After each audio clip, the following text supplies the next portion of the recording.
No momento de decisão de hoje, você vai conhecer a história de um empresário que está com a data marcada para trocar um negócio no setor da construção por um empreendimento na área de turismo.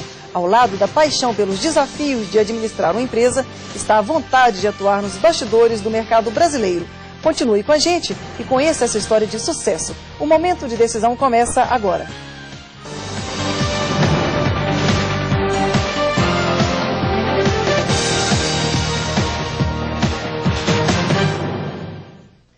Ele seguiu os passos do pai e se tornou engenheiro. Foi na empresa da família que começou a desenvolver a carreira e aprender os segredos da construção. Mas não foi no comando de projetos de engenharia que ele encontrou sua maior vocação, e sim na atuação intensa nos bastidores das atividades sindicais do setor. Está conosco Paulo Safa de Simão, presidente da Câmara Brasileira da Indústria da Construção. Paulo, é um prazer tê-lo aqui no Momento de Decisão. Prazer é meu, Liliana. Muita honra estar aqui com você nesse programa. E está um sucesso, né? Já está aí completando o seu 3º ano, né? Muito obrigada. Está de parabéns pelo programa. E muito obrigado pelo convite. É uma honra estar aqui com vocês. Obrigada. Conta para os nossos telespectadores quando é que foi que você descobriu a sua vocação para ser engenheiro? Olha, isso aí é uma história um pouco complexa, mas na verdade a minha vocação sempre foi para as coisas mais cartesianas e mais matemáticas. Evidentemente que o fato de meu pai já estar implantado em Minas Gerais, em Belo Horizonte, com uma empresa que até aquela altura era uma das empresas mais importantes, né, dentro do cenário econômico de Belo Horizonte, aquilo impulsiona a gente e ajuda a gente a tomar uma decisão. Na verdade, a minha decisão de ser engenheiro, ela tem base nessas duas, principalmente nesses dois tópicos, nesses dois pontos, né? E aí eu me formei em 1971, portanto, aí lá se vão seus 34 anos de engenheiro, né, feitos esse ano, dentro de uma carreira, e de empresário da construção civil. E você acha que no Brasil ainda há muito por se fazer nesse setor? Sem dúvida. Eu acho que o Brasil, lamentável, naquele momento, Liliana, era um negócio muito interessante. Eu lembro muito bem. Nós éramos procurados dentro da escola de engenharia, estou falando, eu me formei entre 67 e 71. Os engenheiros eram buscados dentro da escola de engenharia, para estágios, para depois serem empregados, né? Que era um momento muito pujante da economia nacional, era um momento muito forte, né? E a engenharia estava entre as profissões mais cotadas, entre as profissões mais procuradas, né? Lamentavelmente, a partir de 80, eu diria um pouco mais, né? Isso foi, lógico que não foi só a engenharia, mas enfim, o Brasil entrou num processo absolutamente diferente daquele período, antes de 80, Isso aí trouxe uma série de problemas, inclusive para nós, os engenheiros. Mas você acha que o setor assim, produtivo, ele diminuiu um pouco? Sem dúvida, sem dúvida. Né? País... Isso prejudicou todas as profissões. Com certeza. O Brasil de 80 para cá, nos últimos 25 anos, um país dessa dimensão que cresceu em média pouquíssimo mais do que 2%, isso é quase nada para um país, né, das dimensões e da potencialidade do Brasil. Então são 25 anos que o país cresce 2,1% em média. Você vê que um país que precisa crescer no mínimo 5%, né, para pelo menos acompanhar os chamados países emergentes. É que o Brasil é uma potência tão forte, o país ele tem uma dimensão e uma estrutura tão forte, e uma classe empresarial tão competente, isso talvez não apareça tanto, né? Ainda assim o país está aí competindo, o país na própria engenharia tem uma excelência de projetos fantástico. O Brasil tem empresas construtoras que exportam serviço há anos e anos com muita competência, que disputam o mercado no mundo inteiro. E a construção civil é uma grande geradora de empregos. Claro, além de ser a sustentação de qualquer desenvolvimento de um país, né? Então, quando você me pergunta se ainda temos um espaço, eu diria o seguinte: a par de lamentar esses 25 anos, onde nós temos lutado muito para um desenvolvimento mais objetivo, nós temos que ver e que acreditar que nós estamos com uma grande oportunidade para o futuro, né? É verdade. Um país que tem tudo por fazer e para crescer, né? Eu diria até, com muita tranquilidade, que muito que o país tiver aí um período de gerenciamento competente, sério, e que nós conseguimos driblar um pouco esses problemas que são muito comuns em países emergentes, principalmente dessa área de corrupção e de má gerência administrativa, esse país vai explodir, eu não tenho dúvida nenhuma. E a construção, ela faz parte do processo. Ela faz parte, não, ela é fundamental. Habitação popular, a infraestrutura, começa pela infraestrutura, né? Porque o sonho hoje do brasileiro é ter a casa própria, né? Esse esse é um, você sabe que na verdade esse é um dos problemas que a gente tem, porque isso é cultural, né? O brasileiro, a casa própria para o brasileiro é um bem, é um status, né? É um upgrade no seu status, né? E na verdade o conceito hoje é de moradia, não é de casa própria. Isso atrapalhou muito o Brasil, porque não houve uma definição de uma política habitacional adequada a essa realidade. Hoje o que o país tem que fazer é garantir uma moradia de qualidade para o seu habitante, para o seu...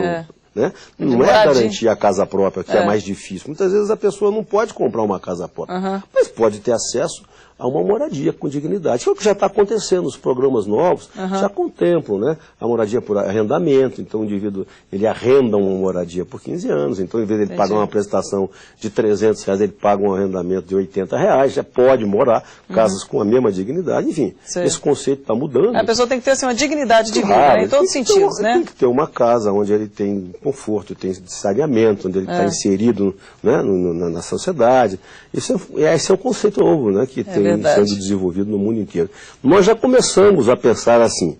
De pensar assim para a prática, certamente vai levar algum tempo, mas acho que está caminhando. E esses conceitos todos, né, de engenharia, esse conceito seu também, de ser uma pessoa solidária, né, de estar atuando em diversos órgãos, quando você atuou na Sociedade Mineira dos Engenheiros, na FIENG, né, isso veio desde a época que você convivia com seu pai na empresa dele ou foi depois? É verdade, eu sempre acreditei, sabe, Liliane, que um indivíduo sozinho, uma empresa sozinha, não vai chegar muito longe e depois já passou esse tempo, né? Hoje em dia a unidade, a união, a solidariedade, o trabalho em conjunto, certamente é muito mais positivo, muito mais correto, inclusive do ponto de vista de operação das coisas, e é evidentemente que no momento que você tem um setor unido trabalhando com competência, todas as empresas estarão também sendo beneficiadas, né? Então eu sempre acreditei que esse trabalho coletivo fosse mais importante para o segmento do país, porque na verdade a gente está sempre no fundo querendo o quê? Que o país se desenvolva, que haja distribuição de renda, que haja mais justiça social e que haja desenvolvimento. E aí nós estamos absolutamente inseridos nesse processo e, portanto, as empresas estarão bastante satisfeitas de ir trabalhando e ajudando o país a crescer. E conte para os nossos telespectadores como é que é o seu trabalho como presidente na Câmara Brasileira da Indústria da Construção. Pois isso aí foi um trabalho que eu fui ao longo de anos, né, trabalhando, porque na verdade eu comecei aqui como presidente do Sinduscon, né, durante 6 meses, o Sindicato da Construção Civil, passei aqui pela Federação das Indústrias, onde eu fui vice-presidente 6 anos, na época do nosso vice-presidente Zé Alencar era o presidente, pela Sociedade Mineira de Engenheiros, pela Associação Comercial, enfim. Isso é um aprendizado, né, Leandro, que a gente vai fazendo ao longo do tempo, né, e vai criando...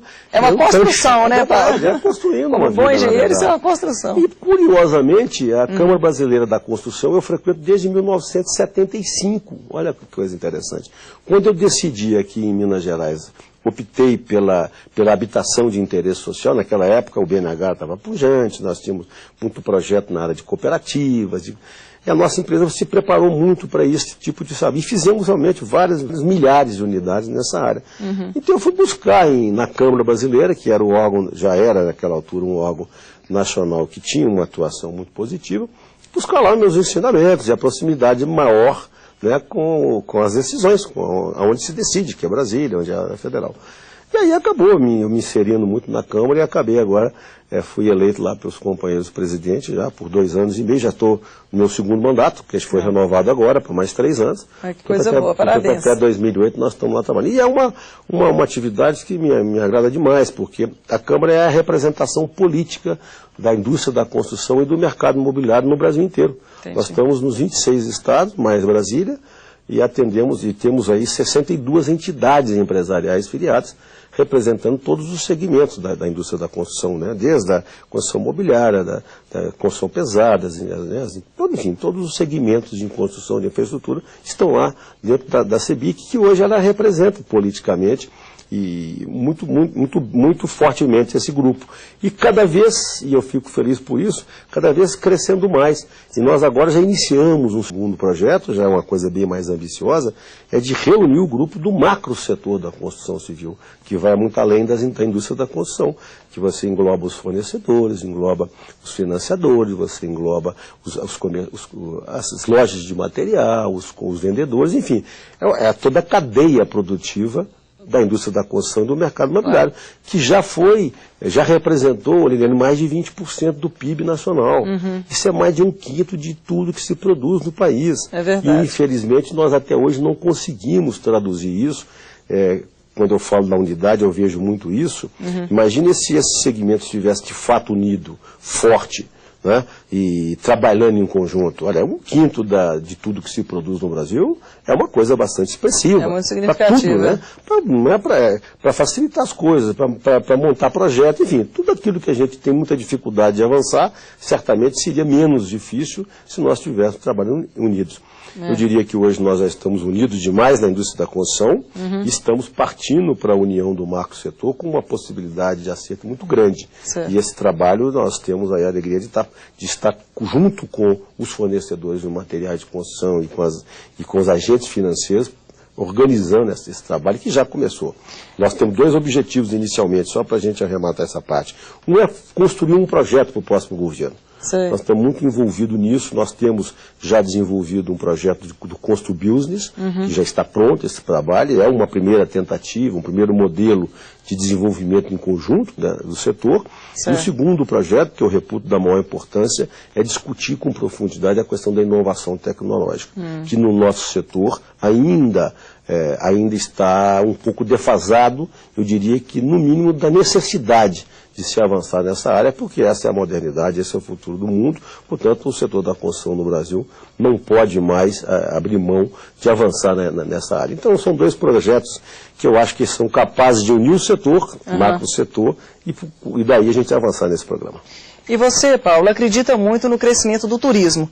Conte para os nossos telespectadores qual o projeto que você tem nesse segmento. Na verdade, eu já tive um momento em que eu tive uma loucura de me candidatar a deputado estadual, né, Guilherme? Em 94, aliás, foi até uma ação muito provocada pelo vice-presidente Zé Alencar, que naquele momento saiu para governador, e me convidou para, olha, você precisa de um companheiro. E eu saí, o meu setor também me estimulando aquele negócio. Foi uma experiência fantástica, vivi um momento... Conviveu com muitas pessoas, né? Interessante. E eu estou querendo dizer que o subproduto disso foi um convite do governador Eduardo Azeredo para mim presidir a empresa de turismo do Estado. Sim. Então, durante os 4 anos do governo Eduardo Azeredo, eu fui presidente da Turminas, que, na verdade, naquele momento, fazia, às vezes, do secretário de turismo, que não existia na época, que agora já tem. Aí você sentiu então, o potencial de turismo que o nosso país tem. Eu me entrosei, me formei melhor sobre essa atividade, que é fascinante, né? Você imagina você trabalhar e ganhar dinheiro brincando, passeando. É um negócio E as pessoas fantástico. Precisam de lazer, né? O lazer faz parte da vida. E é uma atividade extremamente interessante. E o turismo feito de maneira profissional, eu não tenho dúvida nenhuma que é uma atividade... E a pessoa produz mais, né? Eu acho que a pessoa tem que ter o período de tirar as férias. O Brasil tem um potencial para essa área que está muito bem agora. O ministro Valfrido Mares Guia deu um impulso a essa área tremendo. É a pena, porque o país tem poucos recursos, as dificuldades são grandes. Mas se você pegar os últimos 10 anos ou 15 anos do Brasil, principalmente no litoral nordeste, você vê a diferença. E também do sul, né? Você pega o sul, a Serra Gaúcha, a parte de Santa Catarina, você vê uma vonja. Essa história da minha mudança foi um grande amigo meu que tem uma grande fazenda no extremo sul da Bahia, uma fazenda maravilhosa, muito bem colocada na cidade do Prado, em Comoruxatiba, e me convidou para desenhar um projeto para ele na área de turismo e ser sócio do negócio de turismo que ele vai montar lá. Então começou por aí. E você tem uma empresa sua de construção. E eu me entusiasmei muito. Essa história tem mais ou menos 7, 8 anos. Me entusiasmei muito e começamos a desenvolver isso. E convidamos o nosso arquiteto Gustavo Pena para desenhar o projeto e fizemos uma primeira... Então é um projeto muito bonito e eu pretendo realmente... a partir do momento certo, dedicar a minha vida a esse programa, porque é um negócio... Aí você pretende montar um